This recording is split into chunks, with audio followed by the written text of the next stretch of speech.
Ayan mga lods, mga kalukad, gandang hapon sa inyo.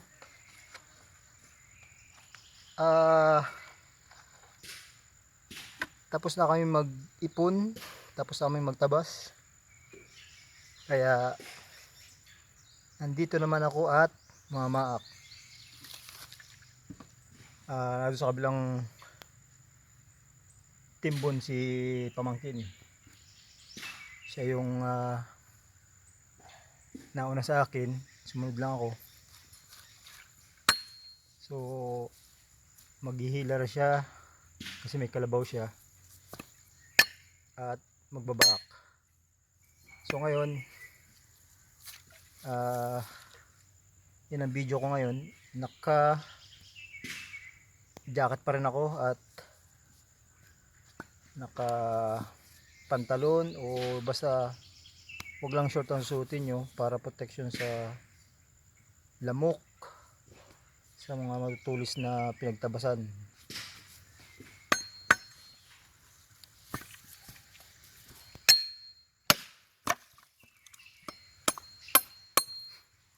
So sa katulad ko na babago lang uli na mamaak at hindi naman eksperyensado nga, medyo kailangan ng ingat kasi unang una itong itak na to, yan binili ko to bagong bago pa at kahasa lang. So kailangan mo ring ihasa kasi para hindi mabaak-baak o maganda ang pagkakabaak ng nyug nyo.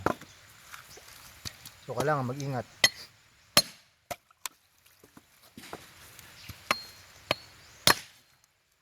Pag mga praktisado na at magagaling na magbaak o bilis.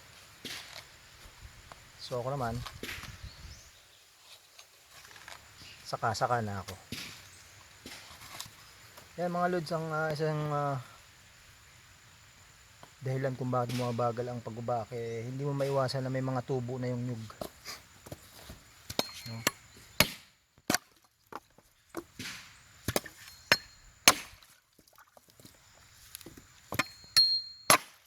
And speaking of tubo, yan,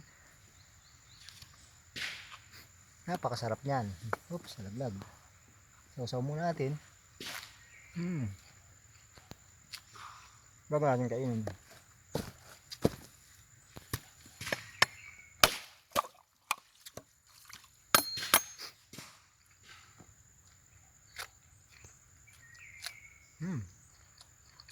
Sarap.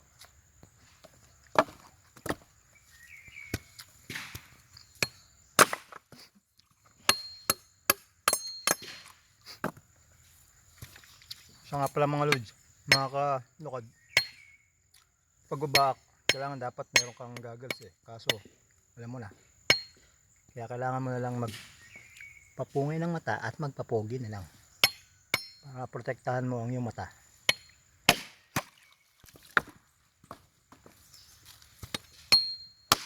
Yan. At ingat din sa mga daliri mo. Yan.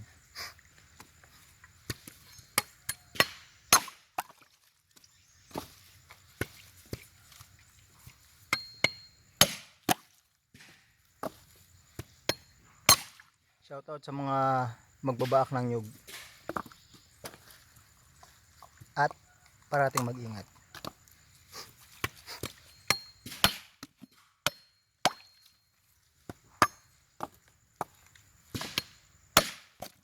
Magandang panahon ngayon. Yan na.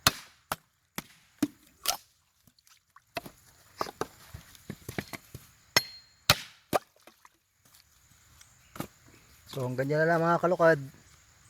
Ingat kayo palagi. God bless.